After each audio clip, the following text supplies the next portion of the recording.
All right, we're rolling. Hey, everybody. Hello, Big Kitty. You're here, too. We're all here. We're all here. Hi, Dylan. Hey, good morning, Lee. Welcome back. Did you have a great weekend? Yeah, really great weekend. Yeah, nice. Me too. Yeah. Me too. Hey, Big Kitty. Hey, Big Kitty. Hey, everybody. Subscribers, non-subscribers, viewers, anybody. I can count you all on both hands. Wow. So, a couple of things. Somebody told me that festival, when I talked about this flying over the water and stealing the Doors helicopter, that was the Seattle Pop Festival in 1969. Don't bite me, you little fuck.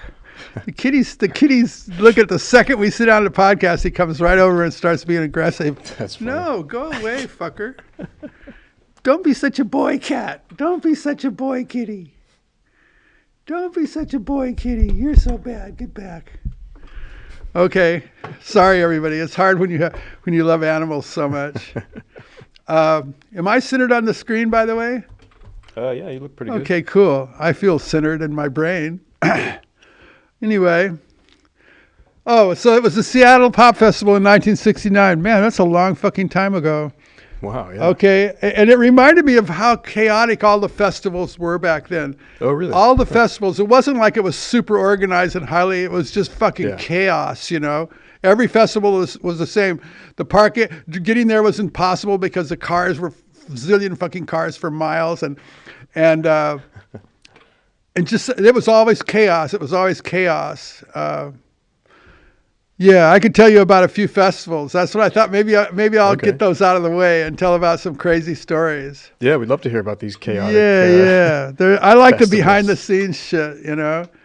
Anyway, I don't know what to tell first. There's so many great stories. Hello, Big Kitty. Hello, Big Kitty. Can they see the Big Kitty? Can they see the Big Kitty? In the wide shot, yeah. Yeah, there he is. There's the Big Kitty. Yeah, let me see. Let me get off my tablet, fuckhead. Let me see my stuff. Look out. Okay, I was going to tell you about the Vancouver Pop Festival, about the Palm Springs Pop Festival. Okay. And about Berry Park, man. Fucking Berry Park. I don't want to talk shit about Chuck Berry, but Berry Park. I got a bunch of Chuck Berry stories, but Berry Park tops them all, man. Well, let's hear that one. Gee, I didn't think I'd start with that one. Okay. It's so sort of negative. But well, you sold it really well. You said it tops them all. Yeah. Okay, I'll tell you. Fuck it. Is he dead? Yeah. I'm joking. I know he is. Yeah. Okay. So they had a thing called a St. Louis Pop Festival or some fucking name. I forget the name, you know, but it was something. It was outside of St. Louis. I don't know if it was across the state line because the state lines are right there. But Chuck Berry had this place called Berry Park. Okay. Now, it was not like Dolly Park or Dolly Parton's whatever. This was like beyond anything you can imagine. Wow. So you drive out in the middle of this really impoverished area. Okay. And it's all flat and the terrain is just fucked up and everything feels poor. Just like, it's like out in the middle of nowhere, nothing out there, right? And so this is supposed to be a pop festival, right? And so they hire all these bands and so all these bands show up, you know, and everybody's there. Anyway, you get to this place and it's like this house. And then there's a swimming pool shaped like a fucking guitar, I swear to God. Wow. And it was the dirtiest swimming pool. You wouldn't get in it if your life depended on it. It's like, I would rather get in a toilet. It was really bad. Oh, my God. And so it was a swimming pool shaped like a fucking guitar. Was it like an acoustic guitar shape or electric guitar shape? Yeah, just a classic, the classic acoustic guitar shape. Nice. But it had a big, down at the other end where the tuning head would be like a little area where you sit and shit. Yeah. Anyway, so it was really fucked up. and all the weeds were growing around. It wasn't like it was upkept. It was like somebody did this in a field and abandoned it. It was almost like the whole place felt really abandoned. And there was a fucking funky ass chain link fence that looked like 200 years old sort of surrounding the whole area. It was just really beyond poverty out there. And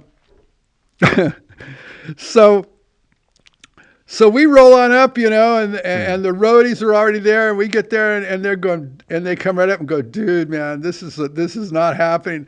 And we look around and we say, we instantly know, because the festivals were all the same. Some were a scam, right. Some weren't. Yeah. So the second we arrive, we know, okay, it's a scam. We're out of here. We tell the guys, okay, see you wherever we were going next. Right. So we just all left. And that's the end of that story. But I know nobody got paid that day. And there was all these bands sort of there hanging around. Really? Okay. It's like, no, everybody was hanging around. I don't know why everybody was hanging around. The second we got there and saw what was up, we left. We just think, fuck, what are we going to stand out here in the middle of fucking nowhere and get fucking cooties or fucking ticks or whatever? Yeah. It's like everybody was just standing around, all these different bands and shit from the day, and they're all waiting for something. What are they waiting for? An audience? There was no people there. There was nothing. The whole thing was a fucking scam, No kidding. And then it turned out, we talked to some people, and it seemed like they had numerous events occurred at Berry Park that were not what they were purported to be. Okay. But they were always promoted by outside promoters, not really by Chuck Berry. So he was sort of insulated in a technical, legal sense. Okay, you know what I mean? It wasn't like he was scamming, but it was kind of unusual that all these different things happened at Berry Park. That's funny. Anyway, so it was a scam for sure, and he was scamming. The whole fucking thing was a scam. He was a scammer. That's so funny picturing that pool. That shitty. Yeah, the pool was filthy, man. It was like filthy. We just parked and we walked around and looked for 1 minute, and I looked at my guys and we all just started laughing. And we go, where are we going next? And we just took off. We just left. Yeah. So, but I think, why did these other people? And I asked them later. I said, well, those people why were they hanging out? I think they should just fucking leave. Anyway, that was before cell phones, so nobody could call us. We were en route. Man, you were out of touch once you left home. Man, cell phones are convenient. Life was unhooked. And when you used to live in Hawaii before cell phones and internet, whoa. Like you knew you were out in the middle of the ocean, man. Shit took days to get there. It was it was funny. Anyway, blah, blah, blah. I'm digressing. Anyway, Berry Park, that's it, man. That's today's story about the old days. You guys want to know about the old days? I'm going to tell you all the inside shit, man. You're not going to believe when I tell you about the Palm Springs Pop Festival. That story is going to fry. You're going to go, no. Yeah, it really happened too, man. What a scam that was. Anyway, I'm going to tell you guys. Everybody played, though, at that festival, but nobody got paid. But I'm not going to tell you the story because it's unfucking believable. Maybe I'll tell that story tomorrow or something. Okay. This will be festival week. All right. Or something. Nice. See, that story didn't last long. Chuck Berry, you didn't even give me a long fucking story, man. Your place was so fucked up and so out of it. I wonder where scammers go. Is there a scammer heaven or something, The fucking dude's up there jumping around playing his guitar. Maybelline. C'est la vie, say the old folks. It goes to show you never can tell. Yeah. I like his songs, man, even if he was a fucking asshole. That's how it is, man. Fuck it, I don't care. He was. I have other Chuck Berry stories, but I'm not here to talk shit on Chuck Berry. So that story was relative because I saw that swimming pool. Yeah. I had to tell about that swimming pool before I died, I mean, like, fuck that swimming pool. You would have had to see it. That was fucking hilarious. And you can imagine it too, right? You can imagine that dirty fucking swimming pool. You go, You think if they were throwing a big, festival, that they'd have someone go in there and clean that at least, right? If you're going to have people. I don't think they thought there was going to be a festival. I think they just wanted to sell tickets and steal the money. So that's how little they cared. They couldn't even bother to clean the pool. There was nothing. It was just like we arrived there, and you could tell the second you got there, nothing was going to happen there. There was no stage. There was no nothing. Damn. It was like 100% scam. It's like if you took an Uber out to the middle of somewhere to meet some drug dealers and nobody showed up. It was just insane, just as sketchy as that. It was like fucking totally sketchy. Yeah. It's funny. Anyway, St. Louis Pop Festival. I was there. It went by like a flash. Okay. Yeah, this is fun, man. It's fun talking shit. Don't think about biting me, man. I don't want that shit. You had some other festivals on your list that you mentioned? Yeah, but I want to tell those on a separate day. Okay. Because I can't tell them all in one day. They're all too good. Okay. It's like you got to soak this story in and think Right. about it overnight Yeah. about Chuck Berry. They were about 9 minutes in, so that's why I figured, we got time Oh. for more. If it, Wow. yeah. I'm glad somebody's keeping track of this shit. If the kitty would move off my tablet. He's laying on the Hey, notepad. you're laying on my information That here. is hilarious. I'm helpless without my info. I'm helpless without my info. City boy. City boy. That's what happens when you're an old fucker and you hang out with your cat. You talk to them. Yeah. So, God, I love telling these stories. What? What are you saying? Anyway, there's a momentary pause while we animal out. Right. Oh, for those wondering, I did not cut my hair. This was just one of those rare days where I combed it. So one of those rare The instances. comb broke. Yeah. Ow, don't fucking bite me, man. Get away. What the fuck? Go bite Dylan. Yeah, that's it. Bite Dylan. Look at he came well, over he bit bit me He too. came right over and bit you. He bit me right in the arm. What a funny boy. Silly cat. He's fucking with everything Yeah, today. he's man. knocking over the iPad. Yeah, that's so funny. He's looking to Yeah. bite. I will fuck you up if you come and bite me, man. He's an important character on the show. What a fuck. Anyway, yeah, he is part of the show. Yeah. Yeah, he's part of the show. So let me see. I got my tablet back. Okay, the Palm Springs Pop Festival. Maybe I'll tell you that one tomorrow. Yeah. Vancouver Pop Festival. Okay. I can tell you that one now. Yeah. So this Vancouver Pop Festival, somebody threw it out in the middle of nowhere, like north of Vancouver. But you gotta understand, the second you go north of Vancouver, like 1 mile, you're into the fucking wilderness. You know what I mean? It's like Vancouver is at the edge of the fucking wilderness. So anyway, so they tell us, well, here's the story. That there's this Vancouver Pop Festival, and they'll pick you up at the airport in a seaplane, and they'll fly you up, and they'll land you on this river. And then there's this like sketchy ass little dock. It was really sketchy, even jumping out of the plane onto the dock. And then they leave. Okay. Okay, so they take us out, they land us on this dock. Bingo, we're there. And the dock is like on this river. And alongside of the river is this road, but it's not a very big road. It's sort of like a gravelly, dirt kind of hard packed road. And all of a sudden, we hear this big loud ass noise. We look down and it's the biggest fucking truck we ever saw. Now you gotta understand, there's no shoulder on the edge of this river. Oh, okay. Just this road, and we're standing there, man. We're like fucking just freaked out. And here comes this big truck. It's the biggest truck I've ever seen. It's got the biggest trees on it. It's got three big giant trees, like big trees. Wow. And they're on and it's these, so this is some kind of fucking logging area out there, you know? And so okay. like, roar, this truck goes by and there's dirt and we're just fucking covered with shit. It's just like fucking Wow. insane. And so the truck goes by and we're standing out there. We're out in the fucking wilderness. And we're like, I don't know, 40 miles north of Vancouver, which is, you might as well be in the fucking, what do you call that up there?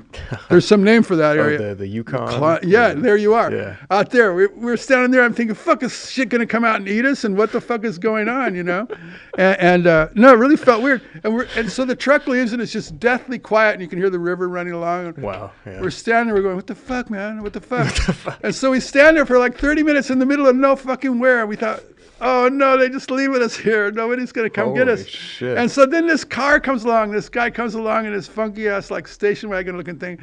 And he stops, he goes, I'm here to pick you up. We go, oh, okay. So we jump in. Holy shit. And they take us to the festival, right? Wow.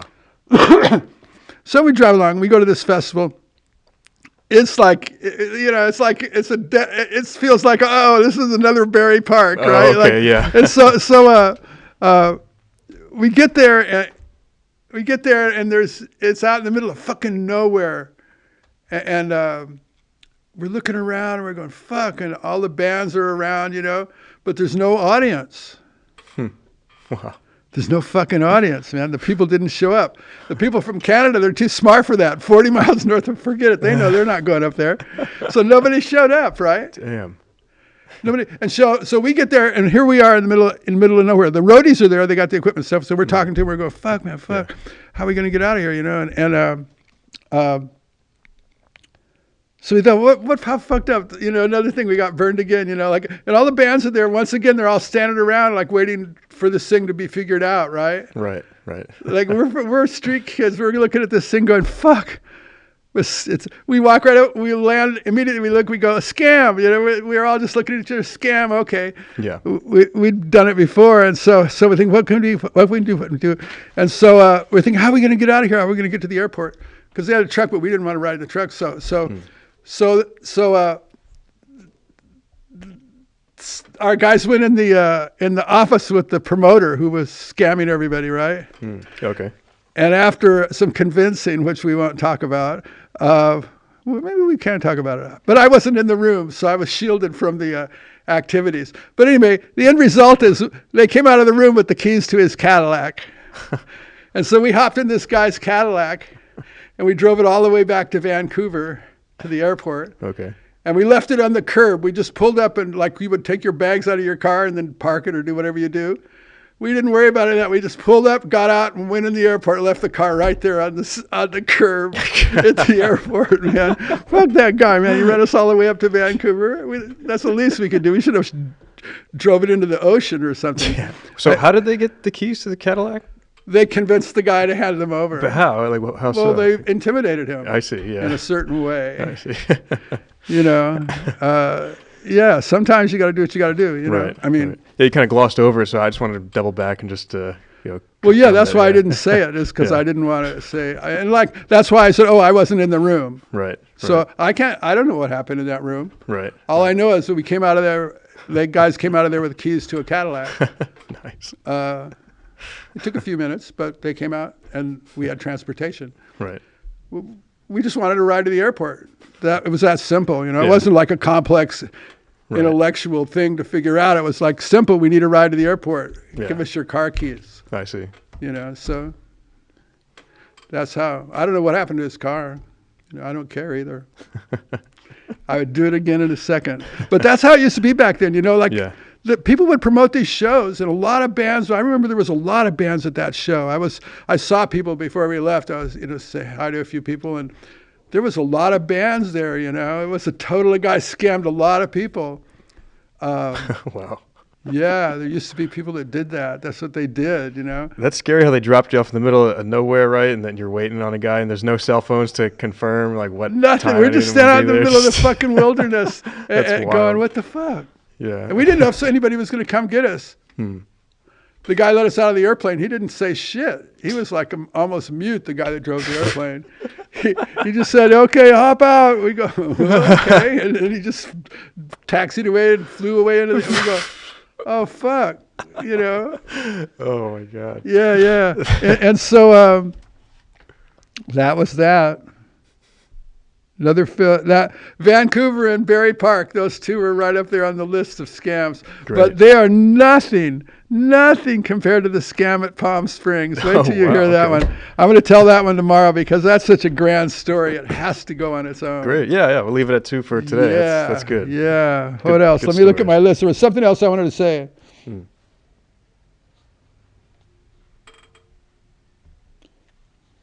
Oh, when I was talking about the bands that opened, yeah, for me and how I use those bands like Ike and Tina and B.B. King and all these different bands that I like their music, the music I was liked, Yeah.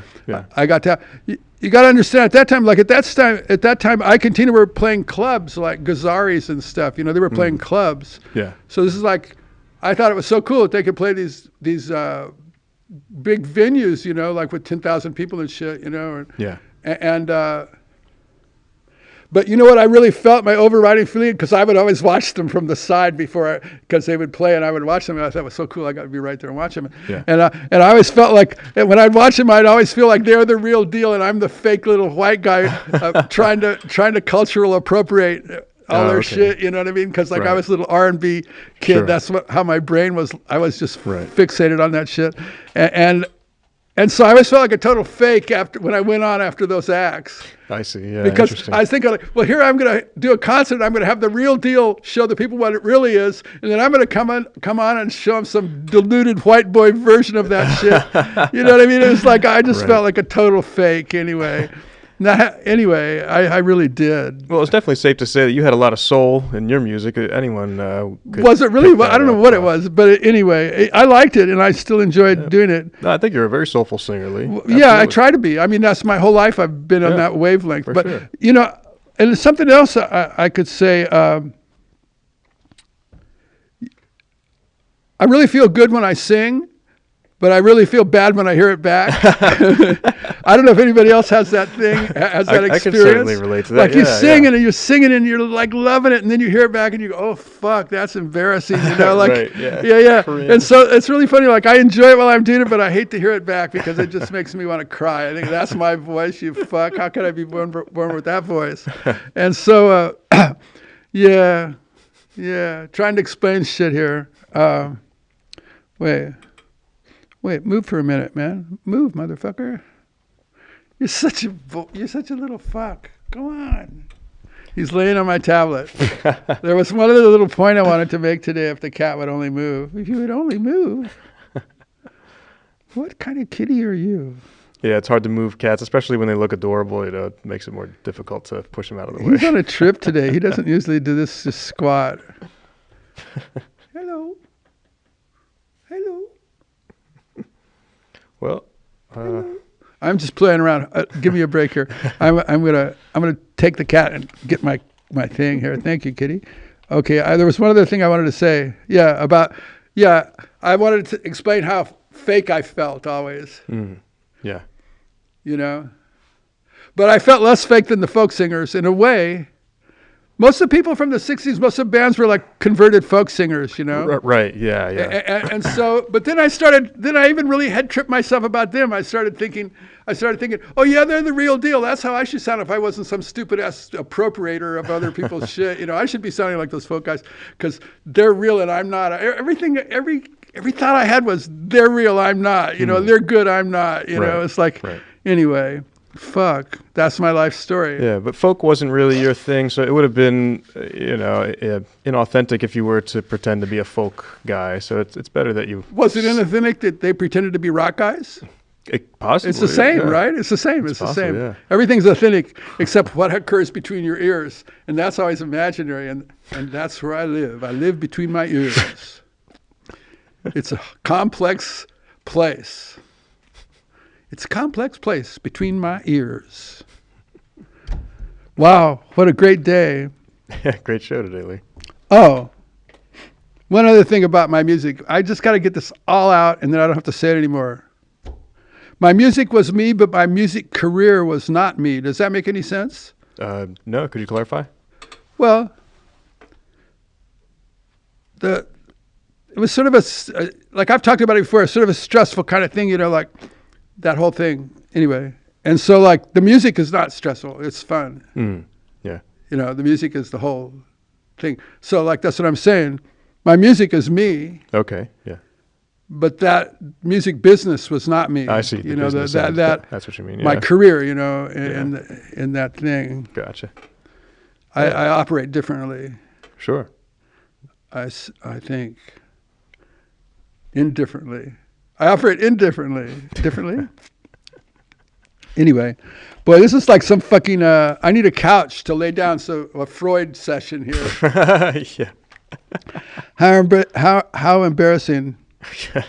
Oh, somebody said something in one of the comments about why did I hate Do You Know What I Mean? The song, Do You Know What I Mean? Oh, yeah. Of course. That's crazy. I didn't hate that song. I love that song. What I hated was singing it. Really? Yeah. I didn't like singing it. Why don't you like singing that one? Because of the words. Been 40 days since I don't know when I just saw her with my best friend. Do you know what I mean? Yeah, and I go, fuck, you know.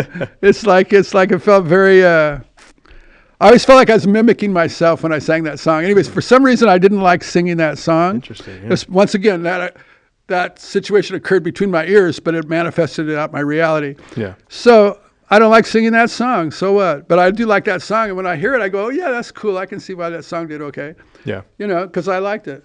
And those were your lyrics, right, that you wrote? Yeah. Ow. Fuck. The cat just bit Fuck. me. Motherfucker. I see you. Was that based on anything real? that you had experienced? Like, did you see your girl with your best friend at one No, point? no, I made the lyrics up. I see. Yeah, I gotcha. I had the track Yeah. all cut, and I thought, this is a great track, you know? Yeah. And I got up at 5 a.m. because I had a session that morning because there was only time available to do it right then. Yeah. And I wrote the songs, and it was just total 100% bullshit. It was the most bullshit song in the world. And everybody thought it was so sincere, you know? And it was like, Wow. and it was so contrived. I said, I want to write a boy-girl song because I was trying to write a hit record, you know? Yeah. And that's how my brain was thinking. I wasn't being artistic at all. I was just being fuck, like I want to hit, you know, Yeah, like that kind of see. thing. And then I thought it was the B-side, so we released it as the B-side, and somebody flipped it over and turned it into the A-side. But Wow. shows you what I knew. I didn't fucking know. But anyway, so I was writing a boy-girl song, and it was all totally contrived because I just was being contrived, being a fuckhead. Maybe that's why I don't like singing it. The words, because the words never meant anything to me. Interesting. Yeah, that's a valid point. Yeah. Yeah, Really interesting. And some of my other songs meant more to me, you know. Yeah. I was thinking I could. People tell me you should go out and play. I go, yeah, I could play a medley of my hit. Your hit. Yeah, my standard joke. But anyway, yeah. What am I gonna do? Go play that song for an hour and a half? Do you know what I mean? Yawn. Anyway. Great episode today, Lee. Yeah, very, very, whatever you call it. Too much, more than people need to know.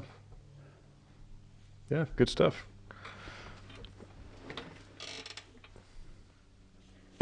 There you go. All right. I guess we're going to tune out. Sounds good. Oh, you saw Star Wars? No, not Star Wars, Planet of the Apes? Yeah, I did. The new one just came out, so I figured I should go back and watch the original and then watch the movies that took place before. Oh, this get new right one, up to the just speed. to get reacquainted with get everything. Get up to speed, right? Yeah, that's always fun. That sounds good. Revisiting a franchise like that.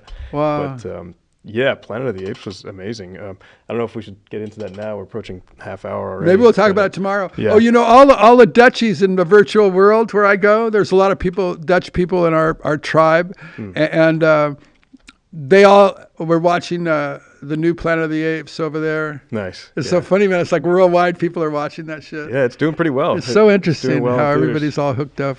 Yep. Yeah.